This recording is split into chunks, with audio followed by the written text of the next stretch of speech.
I demolished everything in The Sims 4 and started a fantasy save file. Here's where we are today. So my first ever build was the Witch's Wagon, and I absolutely loved making this. I tried to make it as whimsical as possible, lots of sparkles.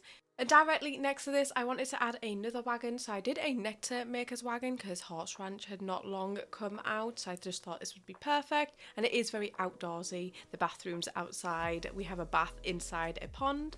I then moved on to a blacksmith's house. So on top is the house and underneath is the workshop. And I will say there is no CC or mods in this, and the only mod I used is to change the map at the start. And then I made a tavern and inn. This build was huge and the roofing was so fun to play around with this one since it was so different. I then decided to do just a really small standard medieval home for a couple and a couple of kids. And then one of my largest builds I've ever done is I did a medieval village square.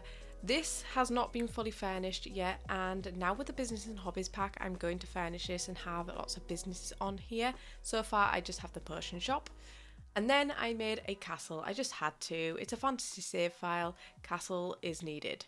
Directly next to this I did a medieval training ground which functions as a gym, so I have added gym stuff to this. We've got sword fighting, you can fight dummies, we have wall climbing.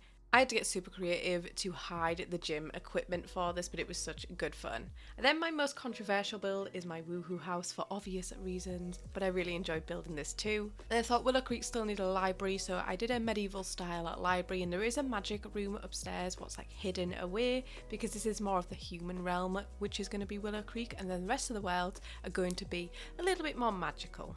When Life and Death came out, I had to build a graveyard, so I did like a medieval style church graveyard sort of thing. That's very based on churches that are in the UK, especially older style ones. I then decided to make a medieval battle camp which has lots of tents, it has areas for Sims to sit around campfires, there's sleeping bags around the place, and obviously a section for horses as well. And my latest build was a planetarium. I built this in the business and hobbies pack and then brought this into Willow Creek and changed it to fit that medieval style that I've got going on. I just thought it'd work quite well within this world, especially because it's similar to the library. Now I built this in Willow Creek, but I think I might move it to Henford on Bagley. This is a Swamp Witch's cottage and it just doesn't fit with Willow Creek, so I think I am going to move it. I also built a Roman bath but decided to move this to Tartosa just because it worked so much better there, but I did originally build it in Willow Creek. Also a build I made a while ago, my natural castle ruins, I made in Henford on Bagley. It is staying there because I just think it works well. And then I also made a pirate ship in Solani, so this is staying there as well, but I am still working on Willow Creek currently.